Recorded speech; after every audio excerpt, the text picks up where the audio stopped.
আসসালামু আলাইকুম ওয়া রাহমাতুল্লাহি ওয়া বারাকাতুহু। বিসমিল্লাহির রহমানির রহিম। এই মুহূর্তে বাংলাদেশ সহ বিশ্বের অগণিত দর্শক শ্রোতা যে প্রান্তে বসে আপনারা বাংলা ভিশন দেখছেন, আমি বরকতুল্লাহ আপনাদের সকলকে জানাচ্ছি শুভেচ্ছা এবং অভিনন্দন। মহান স্রষ্টা আল্লাহ তাআলার দরবারে শুকরিয়া আদায় করছি, আলহামদুলিল্লাহ। বিশ্বনবী জনাবে মুহাম্মদ রাসূলুল্লাহ সাল্লাল্লাহু আলাইহি ওয়াসাল্লামের প্রতি অকৃত্রিম ভালোবাসা এবং তার প্রতি দরুদ এবং সালাম প্রেরণ করি শুরু করছি আজকের পরিবেশনা। প্রিয় দর্শক, আপনারা দেখছেন বিআরবি নিবেদিত আলোকিত কাফেলা, powered by BRB hospitals limited. ইসলামে ভ্রমণকে শুধু আনন্দ বা বিনোদনের উৎস হিসেবে দেখা হয়নি, বরং এটি জ্ঞানার্জন, আত্মিক জাগরণ ও আল্লাহ তাআলার সৃষ্টির নিদর্শন উপলব্ধির এক মহৎ উপায়। পবিত্র কোরআনুল কারিমে একাধিক আয়াতে মানুষকে পৃথিবীতে বিচরণ করার আহ্বান জানানো হয়েছে, যাতে তারা ইতিহাস থেকে শিক্ষা নেয় এবং আল্লাহর সৃষ্টির গভীরতা উপলব্ধি করে। আল্লাহ তাআলা বলেন, তোমরা পৃথিবীতে ভ্রমণ করো, অতঃপর দেখো কেমন ছিল পূর্ববর্তী জাতিসমূহের পরিণাম। সূরা আনকাবুতের ২০ নং আয়াতে আল্লাহ তাআলা বলেন, তোমরা পৃথিবীতে ভ্রমণ করো এবং দেখো কেমন করে আল্লাহ সৃষ্টি শুরু করেছেন। এই আয়াতগুলো স্পষ্টভাবে নির্দেশ করে যে ভ্রমণের মাধ্যমে মানুষ ইতিহাস, সংস্কৃতি, সভ্যতা ও সৃষ্টির রহস্য সম্পর্কে জানতে পারে। ইসলামী দৃষ্টিকোণ থেকে ভ্রমণ কেবল আনন্দ নয়, বরং চিন্তা, জ্ঞান ও আত্মসমালোচনার একটি পথ। নবী মুহাম্মদ সাল্লাল্লাহু আলাইহি ওয়াসাল্লামের জীবনেও ভ্রমণ ছিল অত্যন্ত গুরুত্বপূর্ণ। তার হিজরতের ঘটনাই ইসলামী ইতিহাসে নতুন যুগের সূচনা করে। সাহাবীরা ইসলামের দাওয়াহ ছড়িয়ে দিতে পৃথিবীর বিভিন্ন প্রান্তে ভ্রমণ করেছেন। তাদের এই ভ্রমণ কেবল ইসলাম ধর্ম প্রচারই নয়, বরং মানবতার কল্যাণে এক ঐতিহাসিক দৃষ্টান্ত স্থাপন করেছে। ভ্রমণের মাধ্যমে মানুষ আল্লাহর সৃষ্টি ও কুদরতের বিস্ময়কর নিদর্শন প্রত্যক্ষ করে, নতুন জাতি ও সংস্কৃতির সঙ্গে পরিচিত হয় এবং নিজের অবস্থান ও সীমাবদ্ধতা অনুধাবন করতে শেখে। এভাবেই ভ্রমণ মানুষকে আত্মোন্নয়ন ও রুহানিয়াতের দিকে পরিচালিত করে। প্রিয় দর্শক, ইসলামের ইতিহাস ও ঐতিহ্যের আলোকে এবারে আমাদের ভ্রমণ ঐতিহাসিক জর্ডানে। নাম জর্ডান। পৃথিবীর ঐতিহাসিক ও প্রত্নতাত্ত্বিক লীলাভূমি জর্ডানে রয়েছে ইসলাম ধর্মের ঐতিহাসিক স্থান ও নিদর্শন। দেশটির ভৌগোলিক কৌশলগত অবস্থানের সুবাদেই এখানে ঘটেছে অনেক কিছু, ঘটেছে ঐতিহাসিক ঘটনা। প্রিয় দর্শক, আজ আমরা আপনাদেরকে নিয়ে যাব সেই ঐতিহাসিক নিদর্শন দেখতে। চলুন দেখা যাক। আমাদের গাড়ি এগিয়ে চলছে সামনের দিকে। গোলাপ নগরীর দেশ জর্ডান। জর্ডানেই আছে পেত্রা নগরী, রক্ত গোলাপ পর্বতে খোদাই করা অনন্য নগরী। সেই নগরীর নাম পেত্রা। সেখানে রয়েছে অন্যরকম এক পর্বতমালা। প্রতিটি পাহাড়ের রং রক্ত গোলাপের মতো। লাল পাহাড়গুলো থরে থরে সাজানো। গোটা পর্বতমালাটি যেন রক্তিম গোলাপের উদ্যান। এখন থেকে প্রায় ২৫০০ বছর আগে সেখানে এক নান্দনিক নগরী তৈরি করে গোলাপি পাহাড়ের পাথর খোদাই করে নির্মিত হয় সেই শহরের অট্টালিকা, ঘরবাড়ি। পাহাড়ের বাইরে কোনো অবকাঠামো নেই, সে এক উন্মুক্ত মঞ্চ, তাও আবার পাহাড় খোদাই করে তৈরি। অক্সফোর্ড ইউনিভার্সিটির সম্মাননাপ্রাপ্ত এক কবিতায় নগরীকে গোলাপ নগরী, রোজ সিটি বলা হয়েছে। সমগ্র পৃথিবীর মধ্যে এটিই একমাত্র নগরী যাকে গোলাপ নগরী বলা হয়। এক এক দেশের এক এক প্রতীক থাকে। আজ আমরা রওনা দিয়েছি জর্ডানের বিশ্ববিখ্যাত এক ঐতিহাসিক প্রত্নতাত্ত্বিক কীর্তি পেত্রার উদ্দেশ্যে। পেত্রা যেতে লক্ষ্য করতে পারছেন রাস্তার দুই ধারে বিভিন্ন রকম নিদর্শন। পেত্রা এদেশের স্থাপত্য শিল্পের এমন এক ঐতিহাসিক কীর্তি যে এটাই হলো জর্ডানের প্রতীক, সিম্বল। অনেক দেশের প্রতীক থাকে। যুক্তরাজ্যের প্রতীক হলো লন্ডন ব্রিজ, অস্ট্রেলিয়ার প্রতীক হলো সিডনির অপেরা হাউস, তেমনি জর্ডানের প্রতীক হলো পেত্রা। পেত্রার ঐতিহাসিক প্রত্নতাত্ত্বিক স্থাপত্য শিল্প ও কীর্তি। ১৯৪৫ সন থেকে পেত্রা অন্যতম ইউনেস্কো বিশ্ব ঐতিহ্যের নিদর্শন হিসেবে বিবেচিত হয়ে আসছে। এটি বিশ্বের সপ্ত আশ্চর্যের অন্তর্ভুক্ত হতে পারেনি, কিন্তু অনেকেই মনে করেন এটি হলো বিশ্বের অষ্টম আশ্চর্য। ইউনেস্কো এই পেত্রাকে মানব সাংস্কৃতিক ঐতিহ্যের সবচেয়ে মূল্যবান কীর্তির অন্যতম বলে স্বীকৃতি দিয়েছে। রক্ত গোলাপ রঙের এই পেত্রার আরেক নাম হলো রোজ সিটি। গোলাপের মতো লাল রঙের নান্দনিক পাথর কেটে এবং পর্বতের ভিতরে খোদাই করে এই নগরী সৃষ্টি। খ্রিস্টপূর্ব প্রায় অর্ধ শতাব্দীর পূর্বে নির্মিত এই নগরীর একটি ঘরও পাহাড়ের বাইরে নয়। পৃথিবীর সকল বাসিন্দারা পাহাড় খোদাই করে তাদের ঘর বানিয়েছে, তাতেই তারা বাস করেছে। অফিস আদালতে সবকিছুই পাহাড় খোদাই করে তৈরি করা। তাদের কোষাগারও পাহাড়ের ভিতর। তারা ছিল শিক্ষিত জাতি। শিক্ষা প্রতিষ্ঠানও ছিল পাহাড়ের ভিতরে খোদাই করে তৈরি করা। তৎকালীন যুগে কোনো আন্তর্জাতিক সম্পর্কের ব্যবস্থা ছিল না, আইন ছিল না। যার শক্তি ছিল তারা অন্যের উপর আক্রমণ করত, আক্রমণ করে দেশ দখল করে নিত। সম্পদের মতো মানুষকেও দখল করত, তাদেরকে কৃতদাস বানিয়ে ব্যবহার করত। বাজারে মানুষ বিক্রয় হতো। এই অবস্থায় সব জাতি তাদের আত্মরক্ষার জন্য আলাদা কেল্লা তৈরি করত। এই ক্ষেত্রে পেত্রা হলো এক ব্যতিক্রম। এটি ছিল তাদের বসবাসের জনপদ নগরী, তাই ছিল তাদের অফিস আদালত ও বাজারের স্থান। আর সেই একই নগরী ছিল তাদের কেল্লা। বিরাট পাথরের সরু পথের ভিতর দিয়ে যেতে হয় এই নগরীতে। এখানে কোনো দুশ্মন ঢুকে তাদের উপর আক্রমণ করবে তার সম্ভাবনা ছিল অনেক কম, অত্যন্ত কঠিন।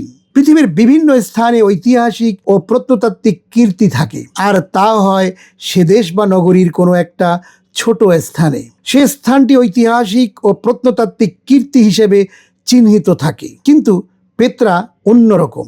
এর গোটা জনপদ এবং গোটা নগরীটাই একটা প্রত্নতাত্ত্বিক কীর্তি। এই নগরের ছোট থেকে ছোট একটা কুঠুরীয় স্থাপত্য শিল্পের অনন্য কীর্তি।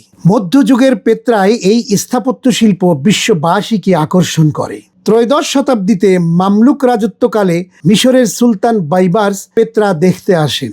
তবে ইউরোপ ও পশ্চিমাদের নিকট পেত্রাকে পরিচিত করেন সুইস পর্যটক জোহান। কারো কারো মতে বাইবেলে যে সিনাই পাহাড়ের কথা বলা হয়েছে, সেখানে মুসা আলাইহিসসালামকে 10 স্বর্গীয় নির্দেশ দেয়া হয়েছিল। এটাই সেই সিনাই পর্বত। কেউ কেউ বলেন বাইবেলে যে হুর পর্বতের কথা বলা হয়েছে, এটাই সেই হুর পর্বত। জর্ডানের রাজধানী আম্মান থেকে প্রায় 250 কিলোমিটার দক্ষিণে অবস্থিত এই নগরী।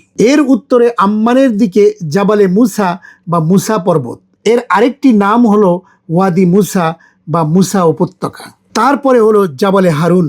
জাবালে হারুনের চূড়ায় মুসা আলাইহিসসালামের ভাই হারুনের সমাধি রয়েছে। এ পর্বতমালার পাথরের রং হলো লাল গোলাপের মতো। এ পাহাড় খোদাই করেই তৈরি করা হয়েছে জনপদ, নগর ও প্রতিরক্ষার কেল্লা। তারই নাম হলো পেত্রা, গোলাপ নগরী পেত্রা। এই গোলাপ নগরীতে থাকতো এক বিশেষ জাতি, তাদের বলা হয় নেবাতি, আরবিতে আল আনবাত। তারা এসেছে ইয়েমান ও অন্যান্য স্থান থেকে। তারা ছিল অনেকটা যাযাবরের মতো। এখানে এসে তারা দেখল এক নান্দনিক স্থান, লাল পাথরের পাহাড়, পাশে মরুদ্যান, যেখানে বৃষ্টির পানি সংগ্রহের ব্যবস্থা আছে, শত্রু থেকে আত্মরক্ষার সুন্দর প্রাকৃতিক ব্যবস্থা আছে। তারা এখানে এসে বসতি স্থাপন করে খ্রিস্টপূর্ব 3 শতাব্দীর পূর্বে, অর্থাৎ এখন থেকে প্রায় 2500 বছর আগে। এখানে এসে নেবাতিরা যে ছোট রাজ্য কায়েম করে, তার রাজধানী হলো পেত্রা। আজ আমরা এই পেত্রায় এসেছি। আমরা এখন দাঁড়িয়ে আছি নেবাতি জাতির যে রাজপ্রাসাদ ছিল, রাজার যেখানে বসবাস ছিল, আমরা সেই রাজপ্রাসাদের সামনে আজ দাঁড়িয়ে আছি। আজকে এই রাজপ্রাসাদ ঠিকই আছে, কিন্তু সেই নেবাতি জাতির রাজারা আজ নেই। আল্লাহ রাব্বুল আলামিন কোরআনুল কারিমে বলেছেন, ওয়াকাম আহলাকনা ক্বাবলাহুম মিন কারনিন হুম আশাদ্দু মিনহুম বাতশা ফানাক্কাবু ফিল বিলাদি হাল মিন মাহিস। তোমরা যারা আজকে পৃথিবীর মধ্যে নিজকে শক্তিশালী মনে করতেছো, আল্লাহ তাআলা তোমাদের সহিত শক্তিশালী বহু জাতিকেই পৃথিবী থেকে ধ্বংস করেছে, যারা দেশ থেকে দেশান্তর পর্যন্ত শাসন করেছে, দেশ থেকে দেশান্তর পর্যন্ত তারা ভ্রমণ করেছে। আল্লাহর গজব যখন এসেছে, তখন আর তারা সেখান থেকে পালানের কোনো জায়গা খুঁজে পায়নি। সুতরাং এই নেবাতি জাতির, নেবাতি রাজাদের এই বিশাল কর্মযজ্ঞ থেকে আমাদের শিক্ষা গ্রহণ করা উচিত। এসে গেইটে নামলাম। আরও অনেকেই এসেছে। গাড়ি পার্কিংয়ের ব্যবস্থা রয়েছে। টিকিট কিনতে হয়। টিকিটের দাম দিতে হয় জর্ডানের মূল্য দিনারে। বর্তমান বাজার মূল্যে এক টিকিটের মূল্য প্রায় 100 আমেরিকান ডলারের সমান।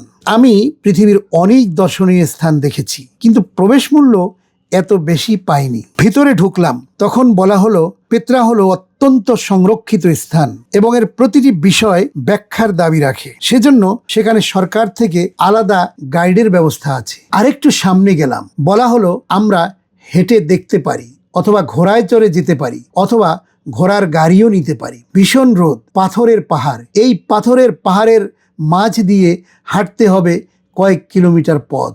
এই পেত্রা দেখার জন্য পৃথিবীর দূর দূরান্ত থেকে মানুষ বিমানে চড়ে আসে।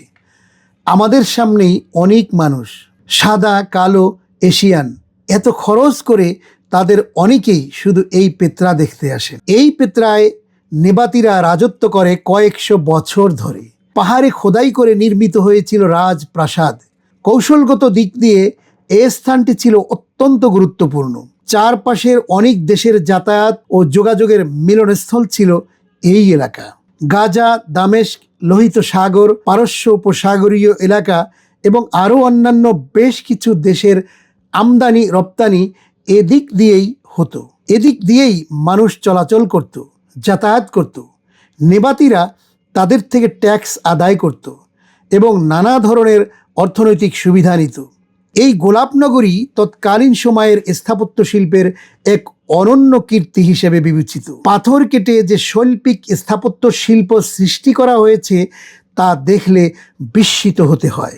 আমরা যে গেট দিয়ে ঢুকলাম সেখান থেকে এই পেত্রা নগরীতে ঢুকতে হলে একটু ঢাল দিয়ে নিচের দিকে যেতে হয়। এই ঢাল বেয়ে বৃষ্টির পানি সংরক্ষণের যে সুন্দর ব্যবস্থা তারা করেছিল তা দেখলে অবাক হতে হয়। পাথর কেটে সুন্দর ড্রেইনের ব্যবস্থা ছিল।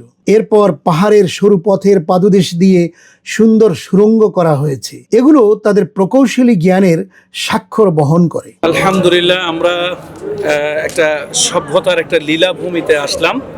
এই পেট্রা এটা একটা প্রাচীন একটা সভ্যতা এবং এখানে অনেক প্রত্নতাত্ত্বিক নিদর্শন এখানে আমরা অবলোকন করলাম।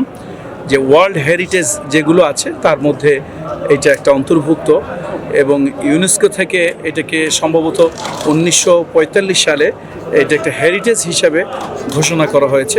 সত্যি একটা বিস্ময়কর। পৃথিবীতে ডে বাই ডে যে সিভিলাইজেশন যে কিছুটা উন্নতির দিকে গিয়েছে, এটা তার একটা উৎকৃষ্ট প্রমাণ। আজ থেকে 4000 বছর আগে এই সভ্যতা শুরু হয় এবং সেই 4000 বছরের সভ্যতা অনেক দূর পর্যন্ত এগিয়ে গিয়েছে। আমরা সত্যি বিস্মিত, হতবাক। বিশেষ করে আমি বেশি অবাক হয়েছি তাদের একটা কনসেপ্ট, সেটা হচ্ছে যে থিয়েটার তারা করেছে। সেই থিয়েটারটা এইটা 4000 বছর আগে, 3000 বছর আগে মানুষের ব্রেনের মধ্যে এই কনসেপ্টটা কিভাবে এলো যে লাউডলি কিছু শোনানোর জন্য। এখন তো আমরা মাইক, তারপরে সাউন্ড বক্স ব্যবহার করি কিছু বড় করে শোনানোর জন্য। সেই সময় যেহেতু এই টেকনোলজি ছিল না, তখনকার যুগে অ্যাট এ টাইম 3-4 হাজার মানুষকে একটি বিষয়ে শোনানোর জন্য, তাদের কাছে কিছু রিপ্রেজেন্ট করার জন্য, এই যে তাদের একটা আইডিয়া, একটা থিম, সত্যি এটা একটা বিস্ময়কর। আমি অনেক কিছু দেখে বিস্মিত হয়েছি এবং দিন শেষে এটাই বলবো যে আল্লাহ তাআলার কুদরত। এবার আমরা পৌঁছে গেছি পেত্রা নগরীর প্রাকৃতিক দ্বারে। কোথাও প্রবেশ করার জন্য মানুষ নিজে তার রুচিমতো গেট বানায়, ফটক বানায়, প্রবেশ দ্বার বানায়। কিন্তু পেত্রা নগরীর এই প্রবেশদ্বার মানুষের বানানো নয়, মহান আল্লাহ তাআলার অপরূপ সৃষ্টি, প্রকৃতির বানানো। খাড়া উঁচু দুটি পাহাড় দাঁড়িয়ে আছে, তার মাঝখানে অত্যন্ত সরু পথ, যেন দুটি ঠোঁটের ফাঁক দিয়ে বেরিয়ে আসা শুভ্র দাঁতের একটু ঝলক। এই সরু পথে দাঁড়িয়ে মাথা উঁচু করে আকাশের দিকে তাকাতে হয়। সোজা আকাশের দিকে লম্বালম্বি তাকালে ফাঁক দিয়ে আকাশে মাত্র একটুখানি দেখা যাবে। নিচে সে ফাঁক হয়তো কয়েক মিটার হবে, উপরের দিকে মনে হয় আরো কম। দৃষ্টিকে কয়েক ইঞ্চি এদিক ওদিক ফেরালে দেখা যাবে রক্ত গোলাপের প্রস্তর। আকাশ দেখা যাবে না। আকাশ দেখতে হলে সোজা খাড়া লম্বালম্বি তাকাতে হবে। ঘাড়ের উপরে মাথাটাকে বাঁকিয়ে দুটি চোখ আকাশের পানে ফোকাস করে। এখানে পাহাড়ের চূড়াটা নাকি 80 মিটার উঁচু, কিন্তু এই ফাঁক দিয়ে তাকালে মনে হয় আরো অনেক বেশি উঁচু হবে। পাথরের রং রক্ত গোলাপ, কোথাও একটু বেশি গাঢ়, কোথাও একটু হালকা লাল, যেন শিল্পী তুলির রঙে ঝমকিয়ে দিয়েছে গোটা পাহাড়ের গা। বিশ্বাস হতে চায় না যে এটা তুলির কোনো রং নয়, প্রাকৃতিক প্রস্তরের প্রাকৃতিক রং। কয়েক মিটারের তফাতে দুটি খাড়া পাহাড় লম্বাভাবে যেভাবে দাঁড়িয়ে আছে, তার গা মসৃণ বা চ্যাপ্টা নয়, মনে হয় কোনো লম্বা বিবস্ত্র যুবতীর দেহের মতো ঢেউ খেলানো। সেই ঢেউ খেলানো দেহের নিচে যেন দুই লম্বা পা ফাঁক করে ঢোকার সরু পথ করে দিয়েছে। এই সুড়ঙ্গ পথে একেবারে ভিতরে ঢুকে যাওয়া যায়। 1200 মিটার দীর্ঘ হলো সেই গর্ত পথ। গোটা পথটা ঢেউ খেলানো যুবা দেহের মতো। সেই ঢেউ খেলানো দেহের মাঝে মাঝেই দেখা যায় অপ্রাকৃতিক শিল্পের ছাপ। এই সরু পথে রয়েছে নেবাতি প্রকৌশলী স্থাপত্য শিল্পের তাক লাগানো অনেকটা কীর্তি, যেমন খাড়া পাহাড়ের গা বেয়ে খোদাই করা পানি প্রবাহের নালী। এই সরু পাহাড়ি পথটি যেমন প্রাকৃতিক স্থাপত্য শিল্পের অমর কীর্তি, তেমনি মানব স্থাপত্য শিল্পের অতুলনীয় স্বাক্ষর। এই সরু পথটির একটা নাম আছে, নাম হলো আলসিক। আলসিক পার হয়ে সামনে তাকালেই রয়েছে আরেক বিস্ময়, যেন বিস্ময়ের বিস্ময়। রক্ত গোলাপ পর্বত কেটে সৃষ্ট এক বিস্ময়কর শিল্পকলা, যেন রাজকীয় রাজপ্রাসাদের শৈল্পিক সম্মুখ দ্বার। এটি হলো গোলাপ নগরীর অন্যতম প্রধান স্থাপত্য শিল্প। শৈল্পিক আচরে গোলাপি পর্বত কেটে ও খোদাই করে নির্মিত এই প্রাসাদময় কীর্তি। পর্বতের একখণ্ড প্রস্তরের অভ্যন্তরে সৃষ্ট এই মানব বিস্ময়। এতে পাথরের কোনো আলগা টুকরো জোড়া লাগানো হয়নি, পাথরের কোনো ব্লক নেই। পুরো অবকাঠামোটি একখণ্ড অর্থাৎ খণ্ডহীন গোলাপি প্রস্তরে খোদাই করা। প্রিয় দর্শক শ্রোতা, আমরা এসেছি জর্ডানের রাজধানী আম্মান থেকে প্রায় 250 কিলোমিটার দূরে অবস্থিত এই পেত্রা নগরীতে। আপনারা দেখতে পাচ্ছেন যে এই পেত্রাকে কিভাবে সাজানো হয়েছে, কি অপরূপ দৃশ্য, কি কঠিন সুরম্য প্রাসাদ ঘিরে এক বিভৎস, এক রস সমৃদ্ধ, এক ঐন্দ্রজালিক পরিবেশ তৈরি করা হয়েছে। এই পেত্রায় না আসলে কখনোই বোঝা সম্ভব নয়। নেবাতিরা এই পেত্রাকে গঠন করেছে এবং এই পেত্রায় তাদের বসবাস ছিল, এবং আজ থেকে প্রায় হাজার হাজার বছর পূর্বেই তারা এই পেত্রার মধ্যে দেখতে পাচ্ছেন যে এই সুরম্য অট্টালিকার ভিতরে পাথর কেটে কেটে তারা নিজেদের আবাসস্থল নির্মাণ করেছে, তারপর অফিস নির্মাণ করেছে। এবং তারা কিন্তু শিক্ষিত জাতি ছিল, শিক্ষা ব্যবস্থাও তাদের জন্য এখানে রয়েছে, শিক্ষা প্রতিষ্ঠান তারা তৈরি করেছে, হসপিটাল তৈরি করেছে। এছাড়াও আরও অনেক কিছু কিন্তু এই পাহাড় কেটে কেটে এগুলো করা হয়েছে। একটা অবাক করা কাণ্ড। আধুনিক বিশ্বের টেকনোলজিতেও কিন্তু আমাদের এই যুগেও মাথায় কিন্তু আমাদের খেলে না যে কী করে সম্ভব হলো এ ধরনের পাথর কেটে এই ধরনের সুরম্য অট্টালিকার ভিতরে তারা বসবাস করবে। আপনারা জানেন যে আজ থেকে হাজার হাজার বছর পূর্বেই নবী এবং রসুলদের আগমনে এই এলাকা কিন্তু ধন্য হয়েছিল, এবং এরপরে জাতি গেছে, সময় গেছে, কাল গেছে, আবার চলে আসছে অন্য জাতি, তারা এসে এগুলো দখল করেছে। আমরা সেটিরই একটু বর্ণনা আপনাদেরকে দেখাবার চেষ্টা করছি যে কী অপরূপ দৃশ্যের সাজানো নয়নাভিরাম এই কাহিনী। মহান স্রষ্টা আল্লাহ তাআলার প্রাকৃতিক উপায়ে নির্মিত এই প্রাসাদ। শ্রোতা, আপনারা এতক্ষণ উপভোগ করলেন বিআরবি নিবেদিত আলোকিত কাফেলা, powered by BRB hospitals limited. আজ শেষ করছি, আগামী অনুষ্ঠান দেখার আমন্ত্রণ জানাচ্ছি। আপনারা সবাই ভালো থাকুন, সুস্থ থাকুন। আল্লাহ হাফেজ। আসসালামু আলাইকুম ওয়া রাহমাতুল্লাহি ওয়া বারাকাতুহু।